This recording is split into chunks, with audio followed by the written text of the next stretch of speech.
Welcome, race fans, to another episode of the Rubbin' is Racing Daily Fantasy NASCAR Show.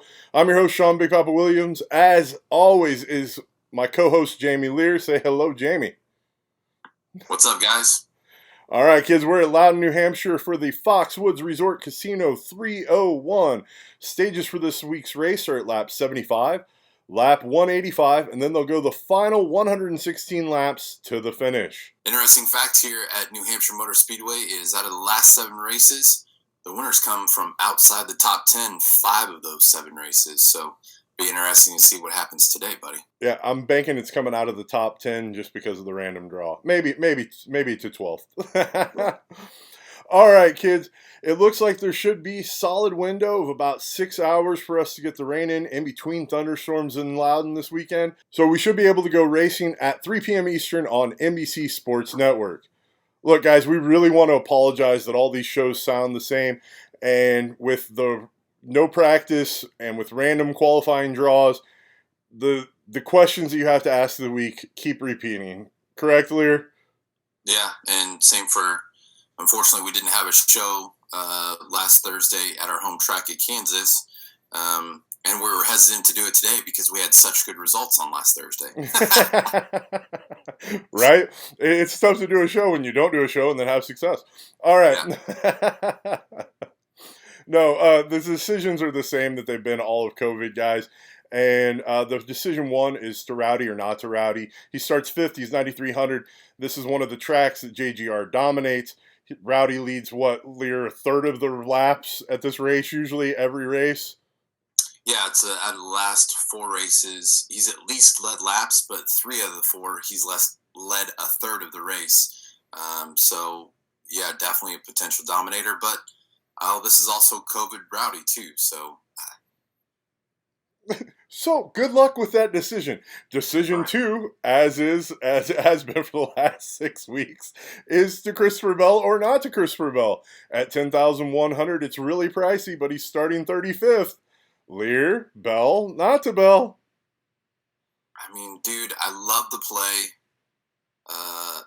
of the place differential potential. But the problem is, at 10,100, it's this, sacrificing the lamb of a dominator for just a place differential guy, because we all know that Christopher Bell's not going to lead laps here today. So does he get that top 10? Does it pay off? That's the question. And honestly, it's one of those that you got to put him up against, a potential dominator, and you at least got to have probably 3 of them today. So we'll see. Yeah, track history says anywhere from 2 to 3 dominators traditionally. Sometimes even 4, but it's a matter of whether or not you can fit that many in your lineup with salary cap, and whether or not there's definitely a lot of dominator points up for grabs today with 301 laps. Right, and if one of those dominators dominates a chunk and then falls backwards, Bell still might outpoint them. It's just an interesting conundrum that we've had basically every week of the COVID scare. So decision 3, guys, that you're now left with, which I think we've already kind of built on. How many dominators do I want this week, and who? You've got Amarola starting on the pole as the cheapest. Hamlin starting 2nd. With great track history here. Chase 3rd. Keselowski 4th has good track history. Harvick 7th, who's the best driver in COVID form and good at this track. Logano 9th, who's good at this track. Kurt Busch 10th, who's one of the better drivers at this track. Truex starting 11th, who's really good at this track. And Blaney, who's probably in one of the best forms, if not the best form other than Harvick and Hamlin, starting 12th. But he's super pricey. Guys, pick a grouping of those guys and roll with them. There's a couple other guys that are outliers that possibly could dominate. I just don't really see it. Liehr, do you have anybody to add or anybody specifically in that group you want to talk about? No, it's definitely going to be a crazy choice on which direction that you're going to go. The problem is you got one of the hottest guys currently in form on the pole with the second hottest, the hottest guy in Hamlin with the most wins in 2nd. And then, Harvick and all the other guys. Keselowski's been doing really, really well. He didn't win, at Kansas, but, he led a bunch of laps. starting fourth, and then the Kyle Busch aspect of it. So it's going to be tough to make that hard line on who you're going to pick for your teams. But in my opinion, I mean, you got to have at least three, 2 to 3. I'm leaning more towards 3 of those guys with your place differential guys. No, for sure, dude. That's where I'm also leaning. But that creates a massive problem this week, thanks to DraftKings pricing, which brings us to the next decision. Decision 4, what value to play?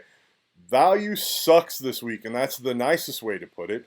Most of these guys will go multiple laps down really early. Most of them are like at their ceiling or above where their ceiling should be for where they'll finish the race. There's a couple of guys that are that have decent starting positions, but they're in garbage equipment, and it doesn't make you feel good about playing them. And the way it's priced, I'm not sure those plays aren't going to be 65+% owned. Liehr, your thought? How's that for a response?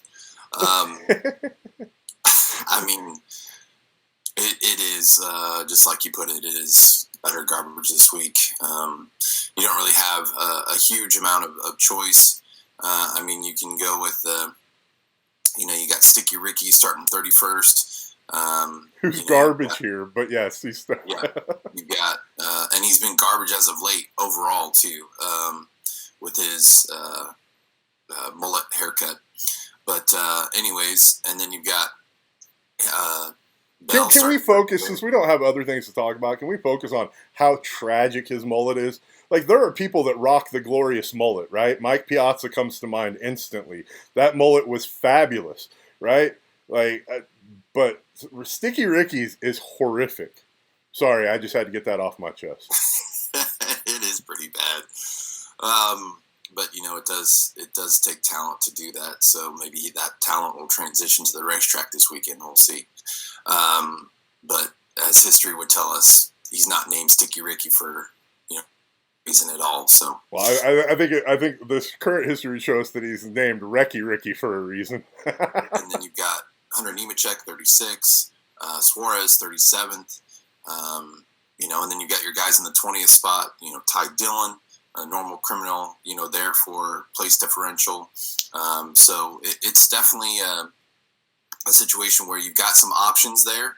The problem is just the ability, once you get to that spot of trying to plug those guys in after you've decided your dominators is few and far between, because the salary that you have left is minute to nothing. And I mean, you've got Ryan Preece too starting 30th, but I mean, the guy's been utter garbage lately, and unfortunately he was having a great week last week at Kansas, but got pushed into the wall. But I mean, other than that, man.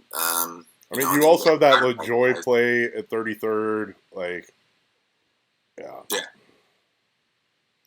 And, I mean, you're going to be riding the Trump train there again today. But I will not be, and I'm okay with that. Yeah.